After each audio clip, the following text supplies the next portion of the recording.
हमारे साथ हैं district officer department of youth services and sports Udhampur Tarsem Singh ji, जिन्होंने 1 महीना पहले ही यहाँ ज्वाइन किया है। तरसेम जी, उधमपुर और रियासी डिस्ट्रिक्ट जो हैं, जो मैंने ऑब्ज़र्व किया है, जम्मू डिस्ट्रिक्ट के बाद जहाँ बड़े अच्छे से स्पोर्ट्स इवेंट जो आपके इंटर स्कूल, इंटर जोन और डिस्ट्रिक्ट लेवल पे, जहाँ बाकी जो स्टेट लेवल के इवेंट भी आपके बड़े अच्छे से होते हैं, आप में टेक ओवर करने के बाद किस तरह का आपका है, आपके माइंड में भी कोई आइडियाज़ होंगे, उसको आप यहाँ इम्प्लीमेंट करने की कोशिश करेंगे? जी, सबसे पहले तो मैं आपका धन्यवाद करूंगा संजीव जी कि आप मेरे ऑफिस में आए हैं।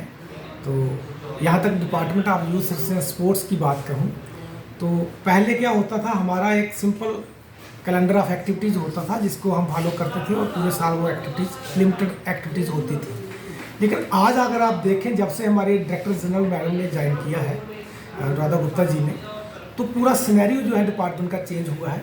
ऊपर से हमारे जो कमिश्नर सेक्रेटरी हैं शाहिद साहब, तो उनकी डायरेक्शन जो हमें है वो क्लियर एंड कट है कि department of youth services sports को ग्राउंड लेवल पे आप देखें कि हर कॉर्नर और नूक एंड कॉर्नर पे ये स्पोर्ट्स जो है वो खेला जाना चाहिए।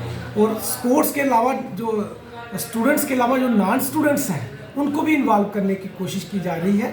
तो इसमें हमारे कैलेंडर तो बनते हैं। इस बार एक नई शुरुआत हुई है कि नॉन स्पोर्ट जो एक्टिविटीज़ हैं उनको भी इन्वॉल्व किया गया है, उनका कैलेंडर भी इशू किया हुआ हमें। तो उन्हीं कैलेंडर्स को फॉलो करते हुए हम स्कूल लेवल पे आप देखें इंट्राम्यूरल्स कंपटीशन होते हैं, जोनल लेवल पे कंपटीशन होते हैं, डिस्ट्रिक्ट लेवल पे कंपटीशन हो रहे हैं। तो ऐसे करते करते नेशनल लेवल तक ये बच्चे पहुंचते हैं। तो बहुत ज़्यादा पार्टिसिपेशन जो है वो हो रही है। स्पोर्ट्स में जो रुचि बच्चों की है वो पहले से मैं देखता हूँ। एक तो नशा मुक्त भारत अभियान और नशा मुक्त जेके अभियान के तहत जो गवर्नमेंट ऑफ JNK ने इनिशिएटिव लिया है, तो उसी के तहत भी आप देखें तो हमारे जो स्पोर्ट्स का एक इम्पॉर्टेंट रोल जो है वो हमारा डिपार्टमेंट जो है प्ले कर रहा है। हर जगह स्पोर्ट्स की एक्टिविटीज़ कंडक्ट की जा रही हैं। तो बच्चों को, यूथ को नशे से दूर रखने के लिए पूरी कोशिश की जा रही है।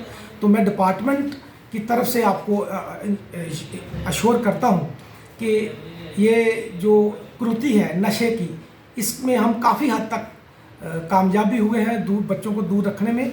और मैसेज जा रहा है, पॉजिटिव मैसेज जा रहा है समाज में, सोसाइटी में, बच्चों के जो परिवारजन हैं उनमें, कि बच्चों को जो है स्पोर्ट्स में ज़्यादा से ज़्यादा पार्टिसिपेशन जो है वो करने की जो ग्रॉस रूट लेवल का स्पोर्ट्स है वो आपका डिपार्टमेंट ही अच्छे से करता है और आपका डिपार्टमेंट के पास उस तरह का सेटअप भी है। आप स्कूल लेवल तक आपके जो है इन्वॉल्वमेंट है, आपके टीचर्स हैं वहाँ पे, फिजिकल एजुकेशन टीचर कहिए या मास्टर्स कहिए या बाकी और लोग कहिए, वो इन्वॉल्व हैं। जहाँ मैंने देखा है कि दिक्कत आप लोगों को वो आती है जब इंफ्रास्ट्रक्चर की उस तरह से आपके पास अवेलेबिलिटी नहीं है। आपके पास बच्चे भी हैं खेलने वाले, खिलाने वाले भी हैं, इंफ्रास्ट्रक्चर को लेकर आपको दिक्कत आती है। तो ये उधमपुर जो है, मतलब रूरल एक टेरेन पड़ता है, सारा पहाड़ी एरिया है।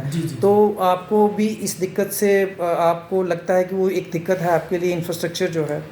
नहीं, मैं आपको आपके चैनल के माध्यम से ये बात बताना चाहता हूँ कि दिक्कत थी पहले, लेकिन अभी मैंने जैसे कहा कि पिछले कुछ सालों से ये इंफ्रास्ट्रक्चर जो है वो बड़ी तेज़ी से डेवलप हो रहा है। स्पोर्ट्स इंफ्रास्ट्रक्चर जो है, इसमें हमें डिपार्टमेंट की तरफ से UT कैपेक्स में पैसा आ रहा है, हमें डिस्ट्रिक्ट कैपेक्स में पैसा आता है। तो और भी जो सेंटर्स की स्कीम जो है उनके तहत जो डेवलपमेंट ऑफ जो स्पोर्ट्स इंफ्रास्ट्रक्चर है तो उसके तहत हमें पैसा आ रहा है। तो ये अगर मैं इस साल की बात कहूँ तो हमारे जो ऑनगोइंग वर्क्स हैं वो 9 वर्क्स जो चल रहे हैं और 9 वर्क्स जो है वो अप्रूव हुए हैं इस साल डिस्ट्रिक्ट उधमपुर में, जिसमें मैं आपको आपके चैनल के माध्यम से बताना चाहता हूँ कि हर जोन को टच किया है। डिस्ट्रिक्ट उधमपुर में 11 जोन है और 4 कॉन्स्टिट्यूएंसीज हैं, तो सबको टच किया है हमने।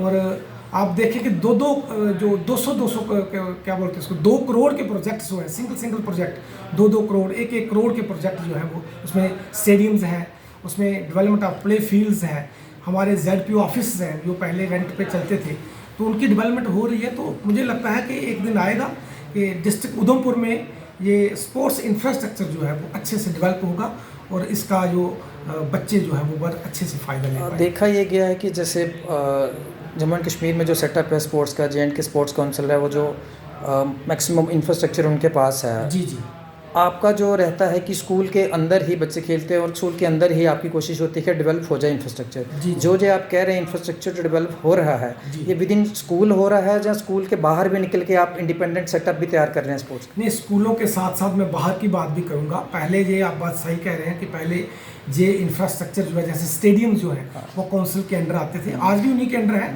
लेकिन छोटे स्टेडियम जो मिनी स्टेडियम्स हैं वो department of youth services and sports भी डेवलप कर रहा है। तो ये बिल्कुल आप निश्चिंत हो जाएं। ओपन लैंड्स में जो गवर्नमेंट लैंड है, जो हम स्टेटस पता कर लेते हैं, तो जब वो डिपार्टमेंट के नाम जगह होती है तो हम उसको डेवलप करते हैं। उसमें मिनी स्टेडियम और बड़े बड़े जो फील्ड्स हैं वो डेवलप किए जा रहे हैं। आपकी जानकारी के लिए बताना चाहूँगा कि डिस्ट्रिक्ट जम्मू में खेल गांव जो है वो डेवलप किया गया है। इंडिपेंडेंट। हाँ, तो आप तो जानते हैं, तो वो सारा डिपार्टमेंट की एक देन है। जी, वो तो एक बड़ी ज़रूरत थी डिपार्टमेंट के पास, उनको कभी कोई बड़ा इवेंट कराना होता था तो उसमें परेशानी आती थी। जिस तरह से आपने कहा कि आप स्कूलों से निकल के भी आप इंडिपेंडेंट जो है स्पोर्ट का सेटअप अब आपका बन रहा है इंफ्रास्ट्रक्चर। जी जी बहुत अच्छी बात है। इस तरह से आने वाले टाइम में जो है आप लोगों को सहूलत हो जाएगी इंफ्रास्ट्रक्चर को लेके। जी। तो उम्मीद करते हैं कि उधमपुर में जिस तरह से स्पोर्ट्स पहले जिस तरह से अच्छे से था वो और बढ़ेगा। स्पोर्ट्स लाइन से बात करने के लिए आपका बहुत बहुत शुक्रिया। Thank you sir, thank you.